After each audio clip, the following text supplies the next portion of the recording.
श्रावर श्रीक्षेत्र में शेष है देवस्नान पूर्णिमा। गजानन बेशरे दर्शन कले श्रीजीउ। राज्यर अन्य स्थान भली श्रावर श्रीक्षेत्र कोरापुट रे महासमारोह रे संपन्न होईची श्रीजीउ देवस्नान पूर्णिमा। 108 कलश पवित्र जल रे चतुर्धा मूर्ति स्नान पर भक्त मानकु गजानन बेशरे दर्शन देइछंती। हरिबोल ध्वनि मृदंग और घंटर नाद मध्य श्रीमंदिर स्नान मंडप को पहंडी विजे करथिले चतुर्धा मूर्ति। चंपावन सुनाकूअरु 108 कलश पवित्र जल रे संपन्न होइथिला महास्नान कार्यक्रम। आज होउछंती महाप्रभुंकर महाज्येष्ठा स्नान।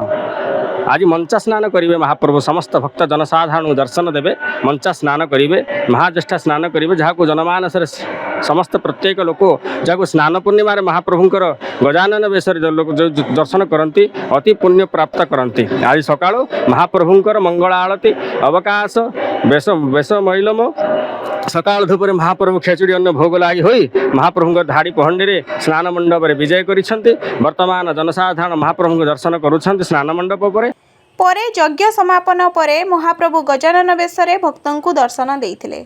एही दुर्लभ बेश दर्शन पाई राज्यर विभिन्न स्थानरू हजार हजार भक्त श्रावर श्रीक्षेत्र रे पहुंचीथिले। खुशी लागुची। सकाळ में आसिलु सोना कोरे पानी नेलु 108 घरे रखिलु। जगन्नाथंकर पहंडी आइची।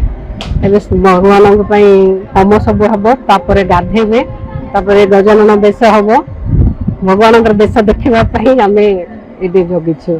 হোটেলের পাশে এত সুন্দর একটা জগন্নাথ মন্দির আমি কখনো ভাবিনি। যে কোরাপুট সাগর ক্ষেত্র জগন্নাথ মন্দিরে সকালবেলা চলে এসেছি এবং এত সুন্দর বিগ্রহ দেখে আমি প্রচণ্ডভাবে খুশি হয়ে গেছি। স্নানযাত্রা পরে শবর সম্প্রদায়র পূজক মানে উভযাত্রা পর্যন্ত গুপ্ত নীতিকান্তি পালন করিবে। भक्तों विपुल समागम को दृष्टि रखी जिला प्रशासन पुलिस और मंदिर प्रशासन पक्षर कड़ा सुरक्षा व्यवस्था करा जायतिला। स्नान यात्रा परे महाप्रभु अणसर को विजय करिवे। आज पुण्यतिथि देवस्नान पूर्णिमा रे आमे समय निर्घंट अनुसार वर्तमान सुधा आमे करि आसीचु मंगल आळती टू पोहड़ पर माने पहंडी पर्यंत वर्तमान चलती। आगामी समय रे महास्नान तापर आपणकर गजानन बेश तापर संध्या आलती आउ संध्यारे आमर